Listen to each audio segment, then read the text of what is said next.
구약성경 사무엘상 12장 1절부터 15절입니다.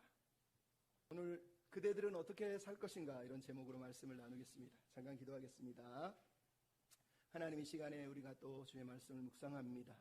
사무엘의 마지막 고별 설교와 같은 이 말씀들을 통해서 우리가 어떠한 삶을 살아야 될지 또 고민하며 주 앞에 설 수 있는 은혜를 주옵소서.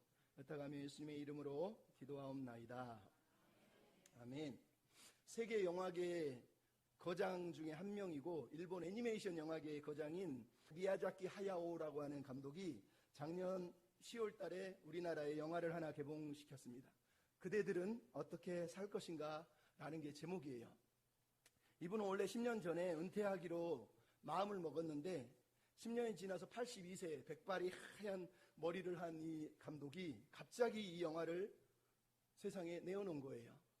자기 인생의 어려서부터 지금까지의 모든 삶을 소환해서 자기가 어떻게 살았는지, 우리 세대는 어떻게 살아야 되는지를 얘기하기 위해서 이 영화를 만든 거예요.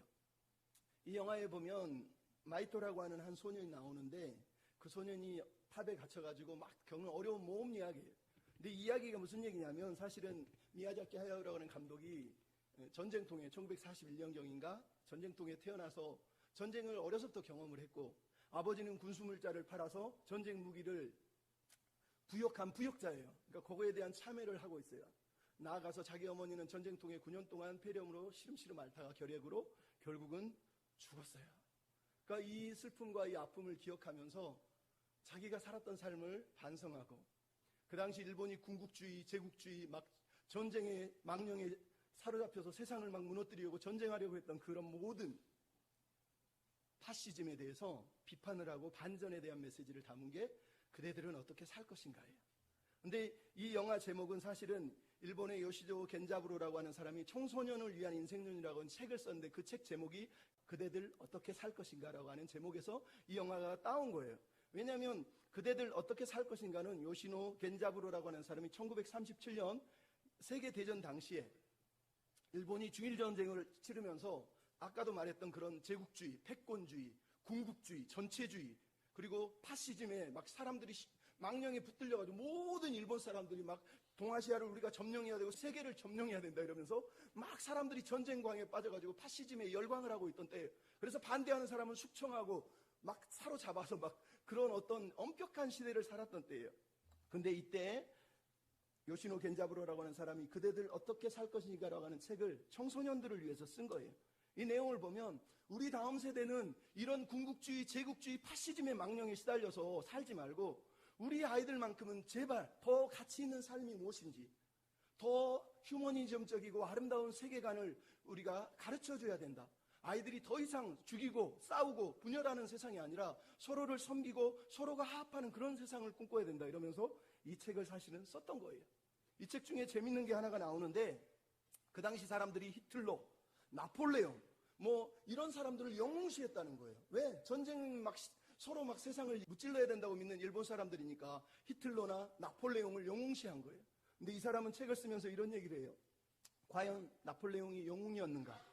아니라는 거예요. 그 사람의 처음에는 프랑스의 이상인 평등과 박애와 이런 가치들을 가지고 시작을 했지만 그가 황제가 된 이후에는 자기 자리를 지키기 위해서 전쟁 기술자가 되고 독재자가 돼서 사람들을 죽였다는 거예요.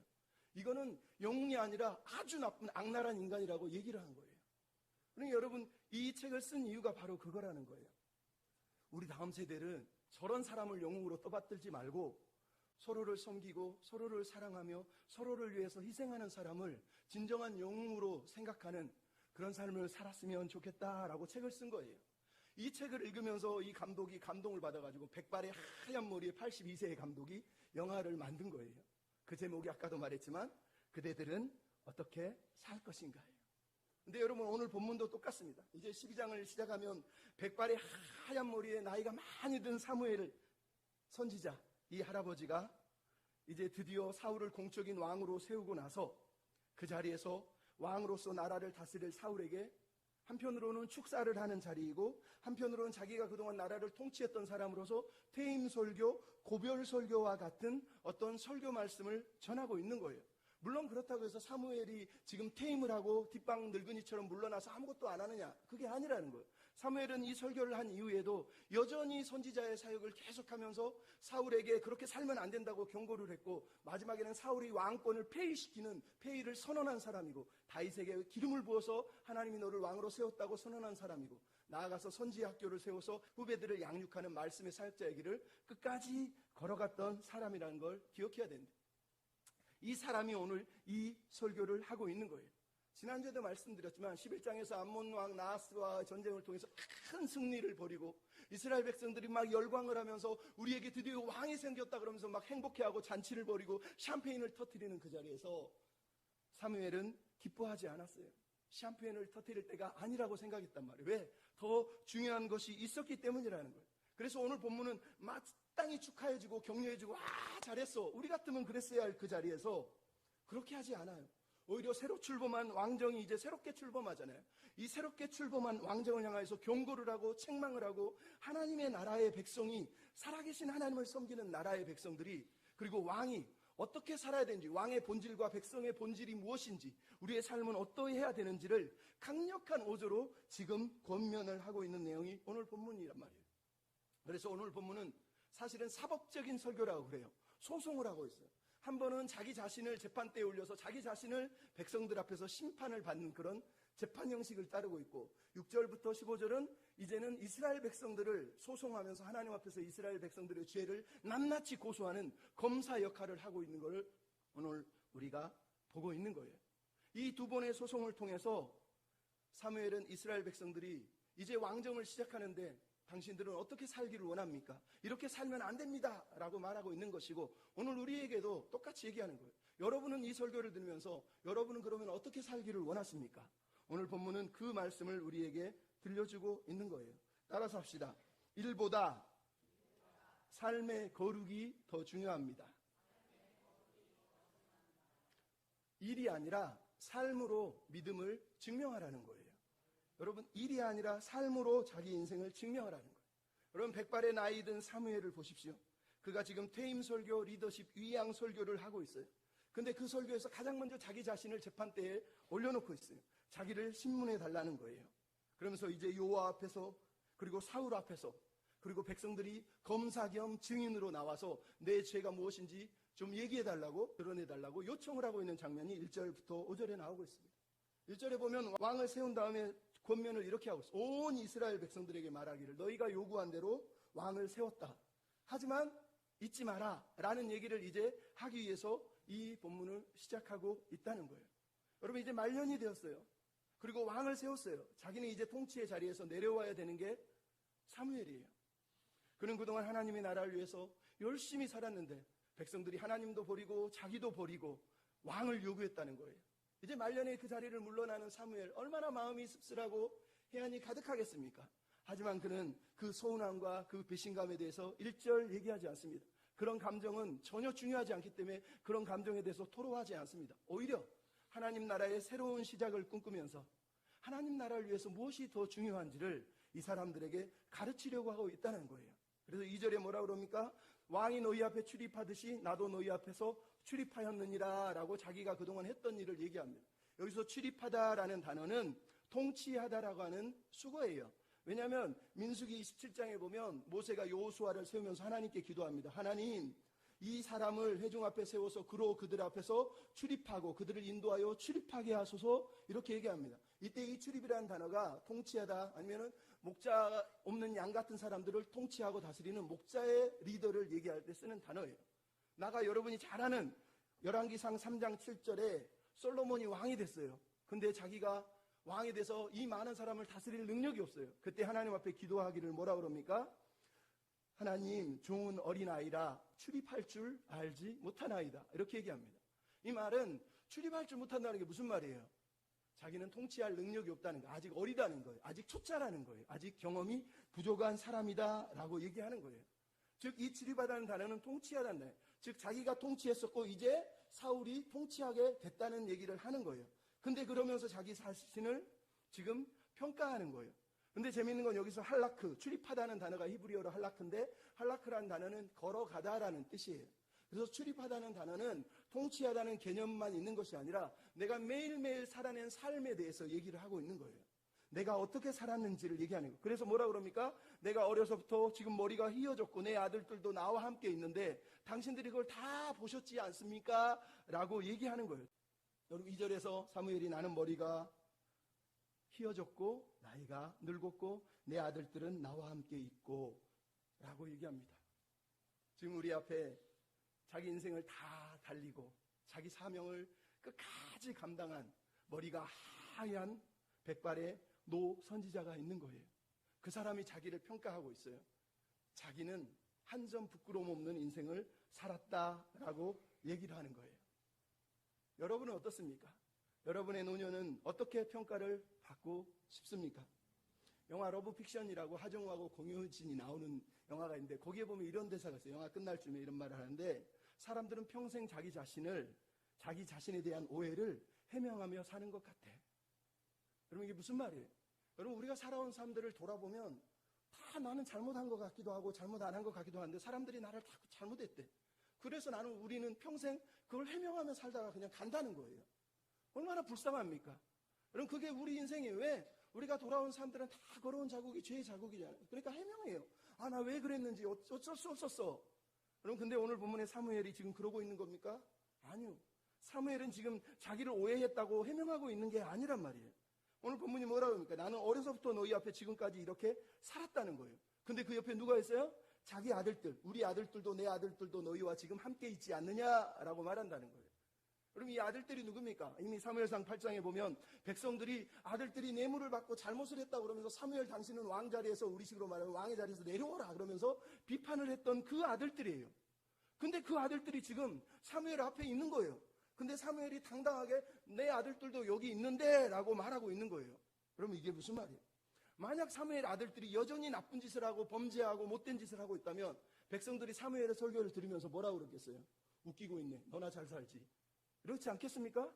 근데 사무엘이 지금 당당하게 당신들이 보는 내 아들들이 여기 있지 않습니까? 이 아들들 앞에서도 나는 말할 수 있습니다. 내 인생은 떳떳했습니다. 라고 지금 사실은 말하고 있다는 거예요. 그만큼 비난받을 수 있는 상황인데 비난받지 않는 상황이 됐다는 건 사무엘이 그 아들들을 어느 정도 케어했을 가능성이 높다는 걸 알 수 있고 그거를 떠나서도 사무엘은 여전히 가족들 앞에서도 부끄러움이 없고 당당한 삶을 살았다라고 지금 얘기하고 있는 거예요. 여러분 아무리 공적으로 열심을 내고 살아도 가족에게 상처를 주고 가족 앞에서 부끄러운 인생을 사는 사람들이 세상에 얼마나 많습니까?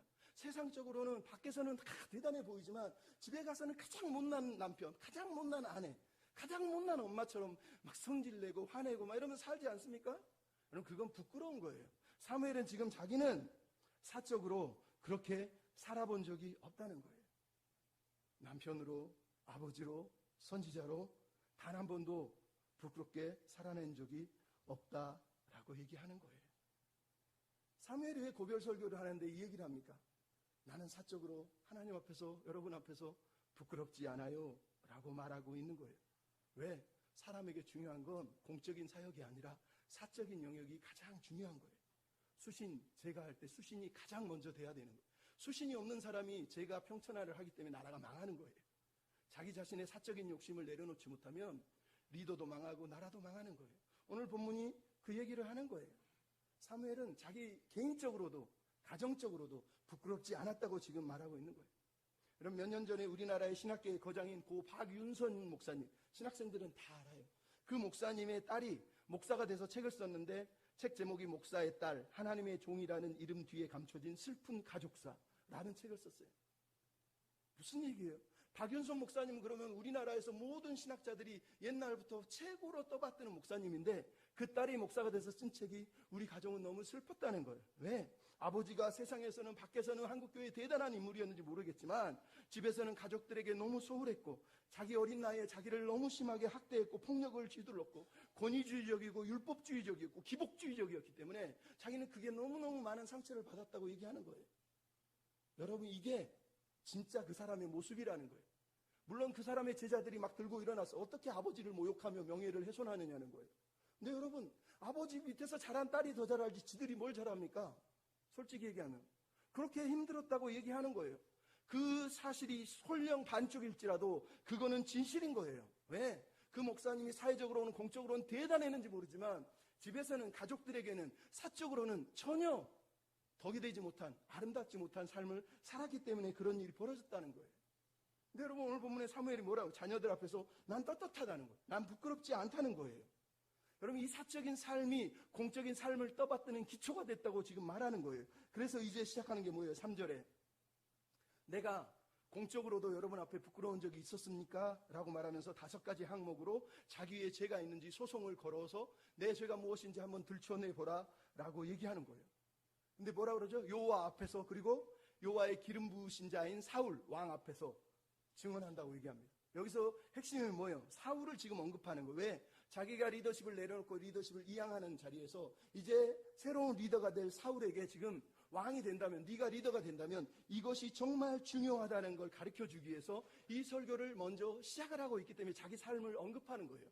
왕이 된다는 거 막 뛰어나가서 자기가 왕 노릇하는 게 아니라 사적으로, 영적으로 내 개인이 하나님 앞에서 먼저 바로 서는 것이 중요하다는 거예요.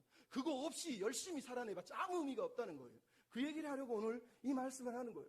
그래서 여러분 세상에 그 많고 많은 질문 중에 5가지 질문이 뭐였습니까? 내가 누구에게 뭘 빼앗은 적이 있느냐? 속인 적이 있느냐? 뇌물을 받은 적이 있느냐? 여러분 이런 질문을 퇴임하면서 그 나라의 지도자가 한다는 게 너무 웃기지 않습니까?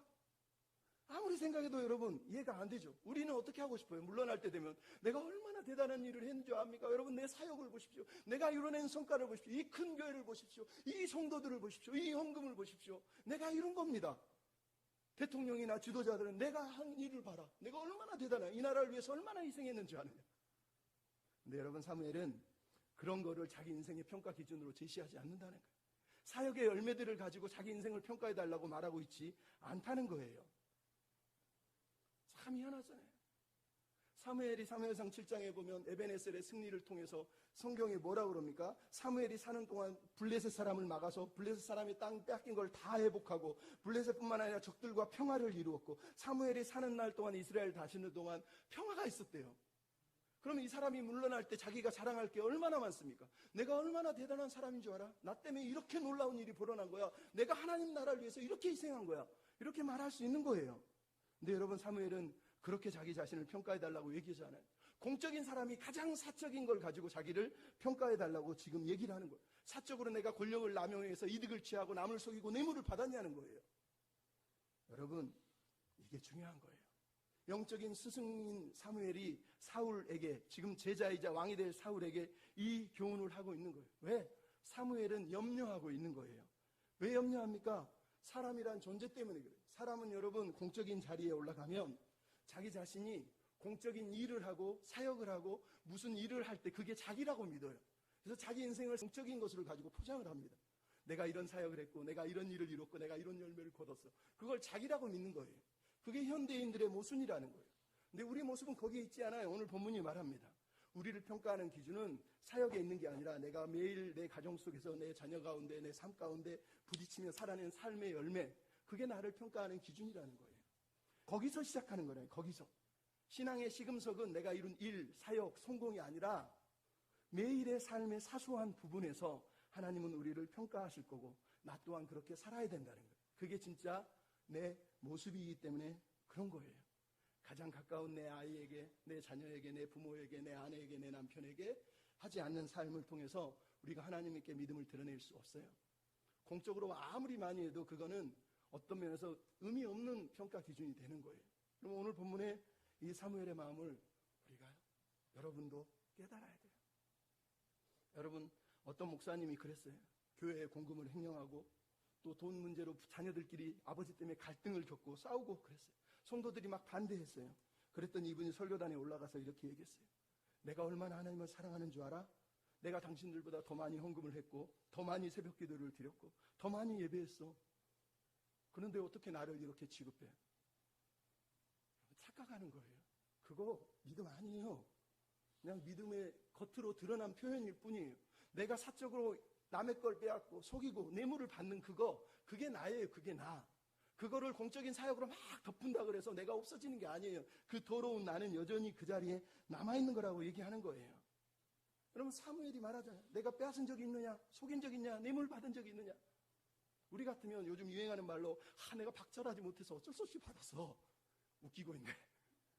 여러분, 그게 말이 됩니까? 오늘 본문이 말하는 거예요. 사적으로 자기는 아무것도 하지 않았다는 거예요. 그럼 그것이 중요한 거예요. 내가 사적으로 취하고 속이고 빼앗은 그 순간 내 도덕성은 영적으로 이미 타락하고 무너진 존재라고 오늘 본문이 말하는 거예요. 이 질문이 왜 그렇게 중요합니까? 그게 하나님 나라의 본질이, 하나님 나라의 왕은 이렇게 살아야 되는 거예요. 여러분, 오늘 본문에 빼앗다는 단어가 라카크예요. 라카크, 빼앗다. 이게 어디서 나왔습니까? 사무엘상 8장에 보면 세상 왕들은 너희 것을 취하고 빼앗고 너희 것을 빼앗아가는 존재라는 거예요. 근데 사무엘은 얘기하는 거예요. 나는 세상 왕이 아니야. 나는 하나님을 믿었기 때문에 단 한 톨도 빼앗은 적이 없고 빼앗으려고 애쓴 적이 없고 나는 빼앗는 자가 아니라 내어주고 포기하고 섬기는 자로 살았다라고 오늘 본문에 얘기하는 거예요. 세상 왕처럼 자기 권력을 누리고 빼앗기 위해서 산 사람이 아니라 신명기 17장에 나오는 그 왕의 명령대로 병마를 많이 두려고 하지 않고 아내를 많이 두려고 하지 않고 은금을 많이 두려고 하지 않고 오직 여호와 경외하는 삶, 매일매일 여호와를 경외하기를 제일 힘썼다고 얘기하는 거예요. 여러분, 신명기 17장의 내용의 핵심이 뭐예요? 너는 왕으로 무엇을 할까를 가르치지 않고 왕은 어떤 사람이 되어야 되는지를 가르치는 거예요. 왕이 무엇을 할까? 왕의 사명이 무엇일까? 막 적들을 쳐부수고 이 나라를 막 크게 믿음의 나라로 세우고, 여러분, 그런 기록이 없어요. 뭘 하라고 써있지 않아요. 오직 뭐라고 그래요? 모든 욕심을 내려놓고 은금도 아내도 병마도 군사력도 다 내려놓고 여호와 경외하기를, 하나님 말씀대로 매일매일 살아가기를 힘쓰라고 신명기 17장에 말한 거예요. 그거를 사무엘은 지금 자기가 그렇게 살았다고 오늘 본문이 얘기를 하고 있는 거란 말이에요. 여러분, 이게 사무엘이 우리에게 주는 교훈이란 말이에요. 자기는 이스라엘의 통치자였지만 사실은 하나님의 종으로 살았고 단 한 번도 그 삶에 대해서 부끄러운 적이 없었다는, 단 한 번도 권력을 휘두르면서 내 사적인 욕심을 위해서 남의 것을 취하거나 빼앗거나 속이거나 뇌물을 받은 적이 단 한 번도 없었다고 얘기를 하고 있는 거예요. 자기 손에서 그 무엇도 찾은 적이 없음을 오늘 4절 5절에 이스라엘 백성들이 증언하잖아요. 맞습니다. 당신이 옳습니다. 사무엘이 5절에 또 한 번이에요. 나는 여호와 앞에서 사울 앞에서 다시 증언합니다. 그랬더니 백성들이 또 두 번이나 얘기합니다. 당신이 옳습니다. 옳습니다. 옳습니다. 놀라운 얘기를 하는 거예요. 여러분, 왜 이 이야기가 그토록 중요합니까? 왕의 자리가, 권력의 자리가 그런 자리여서 그래요. 여러분, 왕이 된다는 건 축복의 자리가 아니에요. 내가 권력을 누리고 인기를 누리고 명예를 누리고 성공했다는 건 복받은 자리가 아니에요. 그 자리가 가장 위기의 자리고 위험한 자리라는 거예요. 왜? 한순간 깠다가는 그 순간 내가 넘어지고 무너지고 나만 아니라 남들조차 몰락시킬 수 있는 자리이기 때문에 그래요. 그럼 권력이라는 게 마약 같은 거예요. 목사님들은 막 명예직 포기 못하고 미친 듯이 명예, 아니 조그만 교회에서 잘 섬기면 되지. 뭐 노회장, 또 총회장, 뭐 정치인들은 어떻습니까? 조그만 자기 맡겨진 거 열심히 하면 되는데 계속해서 뭔가 높은 자리로 올라가려고 그래요. 그럼 올라가면 그 사람이 잘합니까? 저 사람이 권력 갖기 전에 안 그러더니 뭔가 자리에 오르니까 사람이 변했대. 여러분, 그런 얘기 많이 듣지 않습니까? 많이 듣는단 말이에요. 왜요? 권력이라는 게 그런 거라는 거예요. 높은 자리는, 권력의 자리는 위험한 자리고 위기의 자리예요. 거기는 절대 축복의 자리가 아니에요. 그래서 이 위기의 자리에 섰을 때 조심하라는 거예요. 사무엘이 사울에게 말하는 거예요. 너 그 자리에 올라가는 그 순간 너는 넘어질 수 있기 때문에 너를 다스리고 네 자신을 돌보고 깨어있으라고 얘기하는 거예요. 깨어있는 리더가 되라고 사실은 말하고 있는 거예요. 깨어있는 리더라는 게 무슨 말이에요? 항상 위기의식을 느끼고 긴장하며 살라는 얘기를 하는 거예요. 여러분, 사무엘상 8장, 사무엘상 10장, 사무엘상 12장, 지금 똑같은 설교를 사무엘서는 계속 기록을 하고 있어요. 이스라엘은 왕을 요구했고 하나님은 거부했다는데 왕은 결국은 세워지고 있어요. 왕을 세우는 게 맞다는 거예요? 틀리다는 거예요? 성경이 왜 이렇게 기록하는 거예요? 틀렸으면 틀렸다고 하고 맞았으면 맞았다고 하면 되는데 틀렸다고 해놓고 또 왕은 세워요. 이게 무슨 얘기냐? 이게 우리 인생이라는 거예요. 여러분, 하나님이 우리에게 지금 말씀하는 거예요. 이게 하나님의 전략이에요. 너에게 왕을 구한 것은 너희들의 죄지만 그럼에도 나는 은혜로 너희에게 왕을 세운 거야. 그러므로 왕이 된 너는 축복이자 저주라는 걸 알라는 거예요. 내가 왕이 됐다는 건 하나님 앞에서 타락할 수밖에 없는 존재라는 걸 깨닫고 내가 왕이 되는 게 맞는 건가? 나는 왕으로서 잘하고 있는 건가? 내가 정말 왕다운 사람인지 자꾸 물어보면서 살라는 거예요. 그게 긴장하는 거예요. 왕이 뭘까? 왕이라는 직분이 뭐 하는 걸까를 자꾸 물어보라는 거예요. 그래야지 타락하지 않는다는 거예요. 사무엘이 지금 그 얘기는 왕은 빼앗는 자가 아니라 섬기고 나누는 자라는 거예요. 근데 너는 자꾸 빼앗으려고 하면 안 된다는 걸 강조하기 위해서 이 얘기를 하고 있는 거예요. 나는 정말 하나님이 원하시는 왕인가? 이 질문들을 이 성경 본문이 지금 하게 하는 거예요. 왕을 구한 걸 죄라 그러고 또 그럼에도 왕을 주고 왜 자꾸 이렇게 갈등을 주냐. 이 긴장이 우리가 살아낸 삶이라는 거예요. 여러분 신앙도 마찬가지. 한국교회가 사는 길도 바로 이 길이에요. 이 나라가 사는 길도 이 길이에요. 리더가, 목회자가 내가 정말 합당한 리더인가? 내가 정말 합당한 목회자인가? 나는 부끄럽게 살고 있는 건 아닌가? 나는 지금 목사의 자격으로 권력자의 자격으로 욕심을 부리고 내 사책을 이익을 취하고 있는 건 아닌가? 내가 혹시 세상 사람하고 똑같으면서 목사라고 하는 거 아니야? 정치인이라고 하는 거 아니야?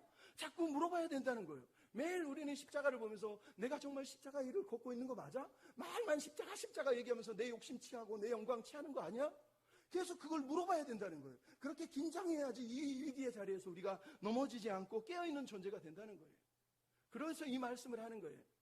리더의 자리는 결코 축복의 자리가 아니라 위기의 자리예요. 위험한 자리예요. 그 자리를 유지하려면 물어야 돼요. 내 순수함이 사라진 건 아닌지, 내가 하나님을 이용해서 십자가를 이용해서 하나님의 이름을 망령되이 이끌으면서 살고 있는 건 아닌지 자꾸 물어봐야 돼요.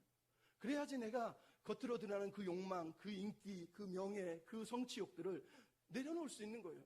그거 없으면 자꾸 취하면서 복받았다고 해요. 나 복받아서 이래, 복받아서 이래. 그러면 신앙이 썩어지고 문드러지는 거예요. 2015년 3월 1일에 우루과이의 호세 페페 무이카 대통령이 퇴임을 했습니다. 전 세계에서 가장 가난한 대통령일 뿐만 아니라 전 세계에서 가장 존경받는 대통령 중에 한 사람이라고 사람들이 인정을 해줍니다. 왜냐하면 그런 대통령으로 사는 동안에도 전 재산이 조그만 20년 된 중고차 하나, 폭스바겐 하나 끌고 다니고, 대통령인데 대통령 간저에서 의리의리하게 산 것이 아니라 시골의 농가에서 자기 집에 가서 거기서 살면서 대통령직을 하면서 살았어요. 자기 집의 경호원이 경찰 2명에 다리 하나 없는 개 한 마리, 그게 전부였다는 거예요.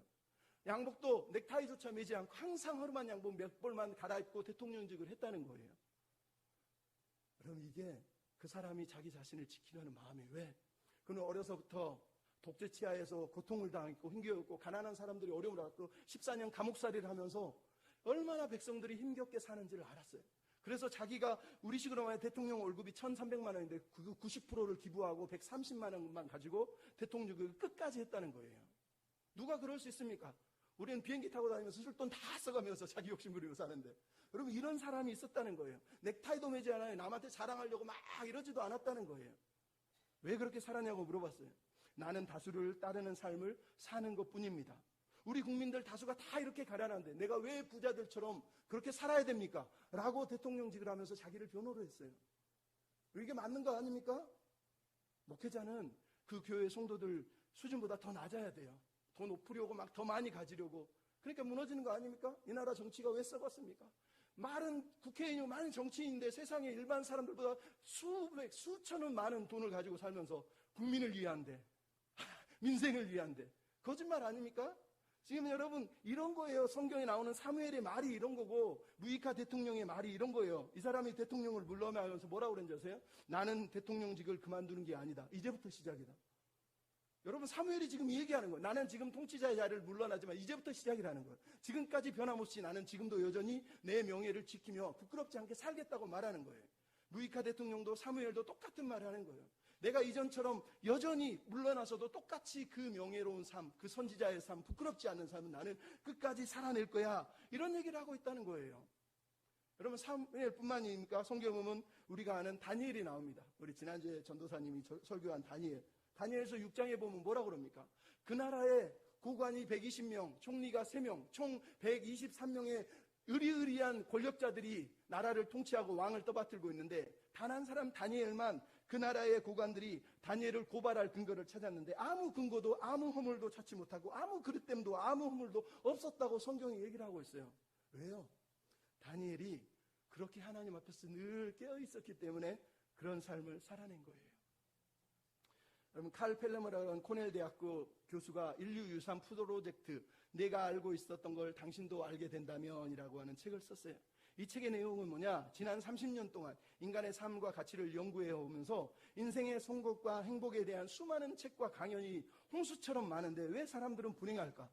이 고민으로 이 책을 쓰기 시작했어요. 그래서 5년 동안 70세 이상의 인생을 산 사람 1000명을 만나서 그 현자들에게 인생을 살아오면서 가장 중요한 것인지 물어보려고 이 작업을 시작한 거예요.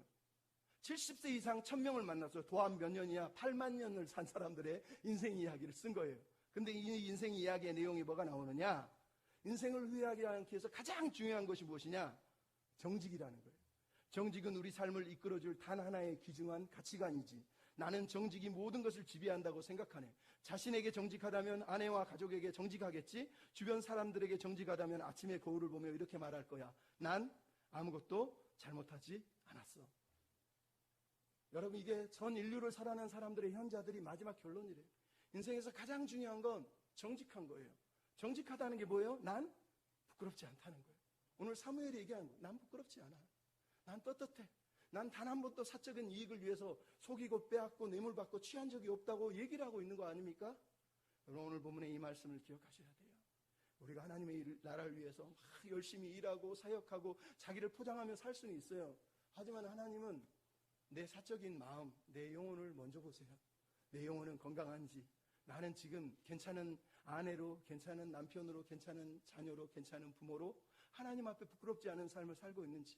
시인 윤종두가 기도한 것처럼 하늘을 우러러 한 점 부끄러움이 없기를. 잎새이는 바람에도 괴로워했던 그 마음으로 여러분이 여러분의 자녀 앞에, 여러분의 가족 앞에, 그리고 당신들이 섬기는 교회 앞에서 살아내고 있는지 물어보십시오.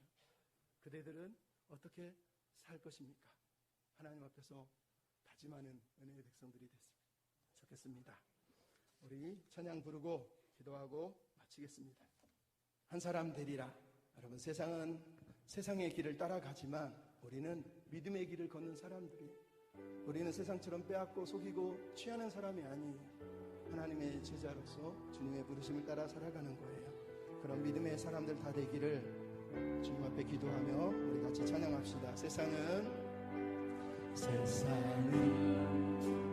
어두워져 갈 때 주를 위해 일어서는 사람, 주의 심장 가지고 주의 소원 이루어가 주를 위하여. 다시 한번 고백합시다. 세상이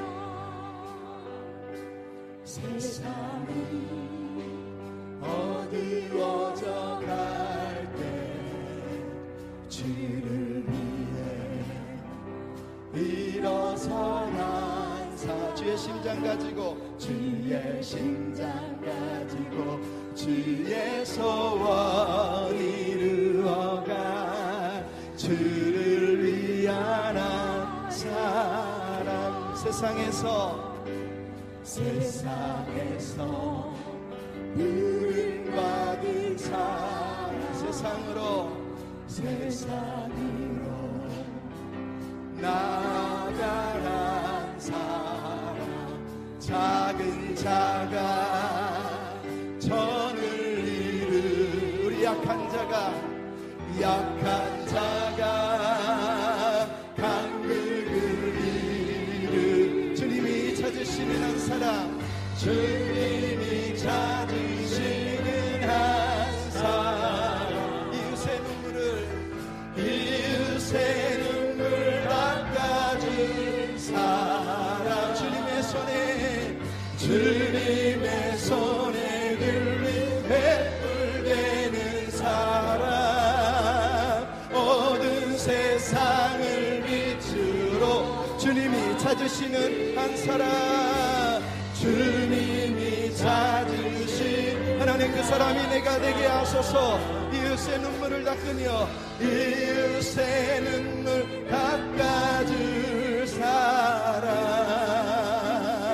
주님의 손에 들린 횃불 되는 사람, 모든 세상을 빛으로 밝히 제자의 길을 가기 원해요. 순종의 길을 걷기 원해요. 믿음의 한 걸음 한 걸음으로 주를 위하. 우리 가슴에 손을 얹고 고백합시다. 제자의 길을 가게 하소서. 제자의 길을 가기 원해요. 제자의 길